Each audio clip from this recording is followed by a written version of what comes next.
Hi Fox, ഈ 2 ദിവസം മുന്നേ ഡൽഹിയിൽ ഒരു യൂട്യൂബ് ഇവന്റിന് നമ്മൾ പോയി വന്ന വിവരം ഇതിനോടകം നിങ്ങൾ അറിഞ്ഞു കാണുമല്ലോ. പറയുമ്പോൾ പേരിനത് യൂട്യൂബ് ഇവന്റ് ആണെങ്കിലും നമ്മൾ ഫ്രണ്ട്സ് എല്ലാവരും കൂടെ ട്രിപ്പ് പോകുന്ന ഒരു മൂടാണ്. അപ്പോൾ എല്ലാവരുടെ മനസ്സിലുണ്ടാവുന്ന ഒരു സംശയമാണ്, എന്താ എപ്പോഴും ഇവരെ മാത്രം യൂട്യൂബ് ഇവന്റിന് വിളിക്കുന്നത്? അത് സത്യത്തിൽ യൂട്യൂബിന് നമ്മളോടുള്ള പ്രേമം കൊണ്ടല്ല. എപ്പോഴും കൺസിസ്റ്റന്റ് ആയിട്ട് വീഡിയോസ് ഇടുന്ന വ്യൂസ് ഉള്ള ക്രിയേറ്റർ ആണെങ്കിൽ അവർ വിളിക്കും. അതുകൊണ്ട് ക്രിയേറ്റേഴ്സിന് എല്ലാവർക്കും തന്നെ ഈ ഒരു അവസരം വരുമെന്ന്. കാരണം ക്രിയേറ്റേഴ്സിന് എല്ലാവരും നല്ലോണം സപ്പോർട്ട് ചെയ്യുന്ന ഒരു പ്ലാറ്റ്ഫോമാണ് യൂട്യൂബ്. അപ്പൊ പറഞ്ഞു വന്നത്, ഈ ഒരു ട്രിപ്പ് ഉണ്ടല്ലോ ഭയങ്കര ഹറിബറിയായിരുന്നു. നമ്മൾ 15-ാം തീയതി ഉച്ചയ്ക്ക് 2:30 ഡൽഹി എയർപോർട്ട് എത്തുന്നു. 4 മണിക്ക് ഗൂഗിൾ ഓഫീസിൽ ഇവന്റ് തുടങ്ങുന്നു. ഇതിന്റെ ഇടയിൽ ഹോട്ടലിൽ ചെല്ലണം, റെഡി ആവണം, ആകെ കൂടെ തിക്കും തിരക്കുമായിരുന്നു. പിന്നെ നമ്മളോട് യൂട്യൂബുകാർ പറഞ്ഞിരുന്നത് നിങ്ങൾ സ്ലംബർ പാർട്ടി തീമിൽ ലോഞ്ച് വെയർ ഇട്ടിട്ട് വരണമെന്നായിരുന്നു. അങ്ങനെ ലോഞ്ച് വെയർ ഒക്കെ തലേ ദിവസം കടയിൽ പോയിട്ട് സെറ്റ് ആയിട്ട് നിന്നപ്പോൾ അവർ അന്നത്തെ ദിവസം രാത്രി പറയാണ്, നിങ്ങൾക്ക് ഇഷ്ടമുള്ള എന്ത് ഡ്രസ്സ് ഇട്ടും വന്നോളൂ. അതുകൊണ്ടാണ് നമ്മളുടെ പലരുടെയും ഡ്രസ്സുകൾ ഇങ്ങനെയൊക്കെ ആയിപ്പോയത്. ഇപ്പൊ ഈ കൂട്ടത്തിൽ ഞാൻ ഒഴിച്ച് ബാക്കിയുള്ളവർക്കൊക്കെ ഇത്രയും അനുസരണ ഉണ്ടെന്ന് എനിക്ക് അറിയില്ലായിരുന്നു. അസ്വി ചേച്ചിനെ ശ്രുതിനെ കണ്ടപ്പോഴാണ് എനിക്ക് സമാധാനമായത്. അല്ലെങ്കിൽ ഈ കാര്യത്തിൽ ഞാൻ ഒറ്റപ്പെട്ടു പോയേനെ. But guys, they both look dam Gorges. പിന്നെ അങ്ങോട്ട് പോകാനായിട്ട് ബസ്സിൽ കയറിയിരുന്നപ്പോഴാണ് എനിക്കൊരു തുണി കൊടുക്കാത്ത സത്യം വീണ്ടും മനസ്സിലായത്. രവീണ എന്ന എന്നെ കണ്ടു കഴിഞ്ഞാൽ ലോക ജാടയാണെന്ന് എല്ലാരും വിചാരിക്കുള്ളൂ.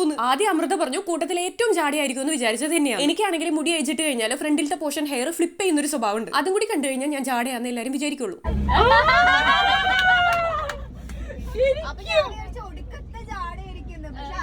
എന്റെ ഹെയർ ഫ്ലിപ്പ് ആക്ഷൻ അവള് കാണിച്ചിട്ട് അപ്പൊ ഞാൻ വിചാരിച്ചു ഒടുക്കത്തെ ജാടയായിരിക്കുന്നു. പക്ഷെ ആ ചേച്ചിയാണ് ആദ്യം വന്ന് മിണ്ടിയതെന്ന് പറയായിരുന്നു ആര്യ. എപ്പോഴും തല ഉയർത്തി പിടിച്ച് ആറ്റിറ്റ്യൂഡ് ഇട്ട് നിൽക്കുന്ന ഒരു സ്ഥായി ഭാവം എനിക്കുണ്ട്. പക്ഷെ അത് അഹങ്കാരം കൊണ്ടല്ല, ശരിക്കും ഞാൻ പാവമാണ്. എന്നോട് മിണ്ടാൻ നിങ്ങളാരും പേടിക്കണം കേട്ടോ. കമന്റ്സിലും പലരും പറയുന്നത് ഞാൻ കണ്ടിട്ടുണ്ട്. പിന്നെ അന്നത്തെ എല്ലാ പിള്ളേരുടെ ഔട്ട്ഫിറ്റ്സ് വെച്ച് നോക്കുമ്പോൾ എനിക്ക് ഏറ്റവും ഇഷ്ടപ്പെട്ടത് ശ്രുതിയുടെയും അസ്വി ചേച്ചിയും തന്നെയാണ്. ബാക്കിയുള്ള എന്റെ പിള്ളേർക്കൊക്കെ കഴിവ് തെളിയിക്കാനായിട്ടുള്ള അവസരം കിട്ടിയില്ല. അതുകൊണ്ടാണ് നെക്സ്റ്റ് ടൈം അവർ പിടിച്ചു. പിന്നെ അവിടെ ചെന്നപ്പോൾ രേഷ്മ അൻവറിനെയും കിട്ടി. പിന്നെ നെറിൻ അവാർഡ് ഉണ്ടെന്ന് പറഞ്ഞപ്പോൾ എല്ലാവരും മതി മറന്ന് നന്നായിട്ട് ഷെയർ ചെയ്തു. അത് യൂട്യൂബുകാർ പ്രത്യേകം എടുത്ത് പറയുകയും ചെയ്യും. പിന്നെ പെയിന്റ് ഇലക്ച്വൽ പ്രിയ എന്റെ ഫേവറേറ്റ്. നമ്മൾ സൗത്ത് ഇന്ത്യയിലുള്ള യൂട്യൂബേഴ്സ് തമ്മിൽ ഭയങ്കര കമ്പനിയാണ്. പിന്നെ എല്ലാവരും തമ്മിൽ നല്ല ബോണ്ടാണ്. അതിലെടുത്ത് പറയേണ്ടത് അഞ്ജു കീത്തും തന്നെയാണ്. അവർ തമ്മിൽ ഭയങ്കര സ്നേഹവും കെയറിംഗും ആണ്. അത് കണ്ടിരിക്കാൻ തന്നെ നല്ല രസം. പിന്നെ നമ്മുടെ വീഡിയോസ് എല്ലാം കണ്ട് നമ്മൾ സപ്പോർട്ട് ചെയ്യും, കമന്റ് ഇടുകയൊക്കെ ചെയ്യുന്ന നമ്മുടെ സബ്സ്ക്രൈബേഴ്സ്, ഓഡിയൻസ്, പിള്ളേർക്ക് എല്ലാവർക്കും ഒത്തിരി താങ്ക്സ്. നിങ്ങൾ നമ്മളുടെ ഈ സന്തോഷത്തിന്റെ വലിയൊരു ഭാഗമാണ്.